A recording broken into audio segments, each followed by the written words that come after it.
네, 안녕하세요, 원장님.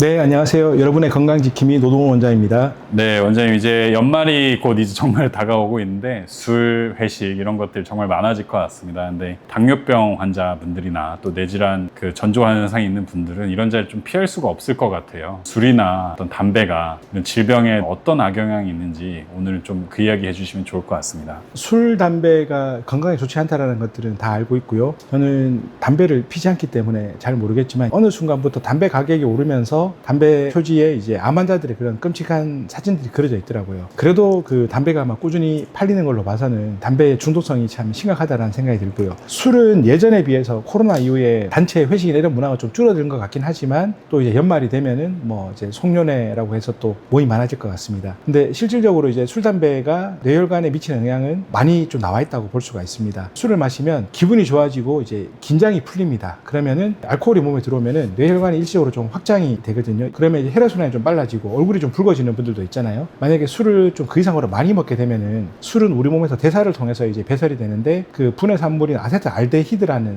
그 물질이 나옵니다. 이 물질은 이제 우리 몸에 좋지가 않거든요. 몸을 공격합니다. 뇌에 있는 그 뇌세포와 혈관 내벽을 공격을 하기 때문에 좋지가 않습니다. 치매 환자에도 저는 당연히 술은 좋지 않다고 생각하고요. 그 다음에 염증 반응을 또 일으키고 또 술을 많이 먹으면 혈압을 많이 높입니다. 저도 지금은 술을 많이 먹지 않지만 예전에 술을 많이 먹고 나서 다음 날은 해독되는 과정에서 혈압이 많이 올라갔던 경험을 좀 한 적이 있었습니다. 술을 많이 먹다 보면은 이제 혈관벽이 딱딱해지고 두꺼워지기 때문에 당연히 좋을 게 없고요. 뇌경색이거나 뭐 뇌출혈 같은 것들 이런 것들이 나타날 수가 있습니다. 그래서 술은 별로 좋지가 않다고 생각합니다. 젊을 때 혈기가 넘쳐서 나는 술을 이길 수 있어 라고 꾸준히 드셨던 분들 한 40, 50 넘어가서는 술을 이기지 못하고 병원에 입원하는 경우를 저는 제 친구들 중에서도 많이 봤습니다. 특히 나이 드신 분들은 당연히 더 안 좋을 거라 생각을 하고요. 담배 같은 경우에는 연기를 빨아들이는 순간 폐를 타고 또 혈관을 타고 바로 돌기 때문에 아주 즉각적으로 나타난다고 생각을 하거든요. 담배는 뭐 2000가지 이상의 다양한 성분들이 있다고 하죠. 그중에서 니코틴 같은 경우에는 교감신경을 흥분을 시켜서 이제 뇌혈관을 꽉 이제 쪼입니다. 그러면은 이제 혈압도 오르고 좀 몸에 당연히 안 좋죠.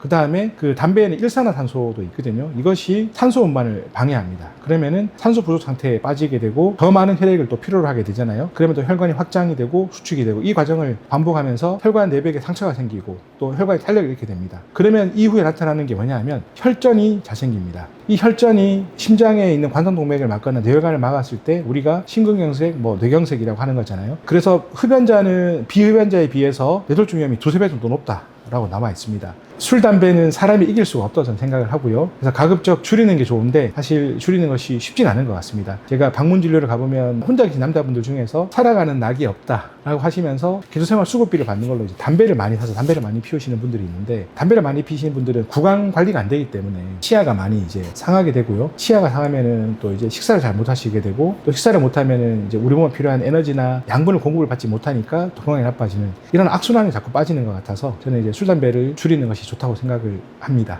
기존에 이제 요양병원이나 이제 방문 진료하실 때 술, 담배 있으신 분들한테 당뇨 또는 뇌질환도 많이 있었는지 또는 이런 합병증이 빨리 오는지 이런 것도 궁금합니다. 네, 상관관계가 있습니다. 요양병원 할 때는 이제 저희가 입원하시고 나선 상태인데, 이제 환자나 보호자분들하고 이야기를 해보면 술, 담배를 많이 하셨던 분들이 좀 많으시고요. 이제 방문진료는 요양병원에 입원하실 정도는 아니신 분들이 많지만 집에 가서 환자를 보기 때문에 저는 항상 방문진료를 가면은 집안의 상태를 봅니다. 약봉투가 어디에 놓여 있는지, 식탁은 어떤지, 쓰레기통도 보고요. 또 환자의 탈수 상태 이런 것들을 다 보거든요. 그래서 이제 이분들은 경우에 따라서는 집안에 막걸리병이 있는 경우도 있고요. 담배는 이제 집안에서 피시는 분들은 담배를 피우시고 환기를 안 하세요. 제 입장에서도 저는 담배를 피지 않기 때문에 담배 냄새가 많이 나는 집에 가서는 진료를 오랫동안 하기가 좀 힘이 듭니다. 근데 어르신들이 방 안에서 담배를 피고 환기를 하지 않으면은 결코 좋지 않다고 생각을 하고 그렇게 관리 안 되시는 분들이 갑자기 건강이 악화되어서 돌아가시는 경우도 있고 저 환자 중에서도 그런 분들이 몇 분 계셨던 걸로 기억이 납니다. 그러면 아까 담배가 아무래도 피를 굉장히 좀 끈적하게 하기 때문에 뇌질환 쪽에도 굉장히 큰 영향이 있겠네요, 사실. 네, 혈관을 아마 즉각적으로 좀 딱딱하게 만드는 경향이 있는 것 같습니다. 그래서 자제하라고 말씀을 드리지만 그 혼자 계신 분을 제가 계속 그렇게 관리를 하기도 쉽지도 않고 그분들 말씀으로는 이 담배가 나의 유일한 친구다라고 하시는 분들이 계시기 때문에 좀 쉽진 않은 것 같습니다. 네, 알겠습니다. 네, 감사합니다.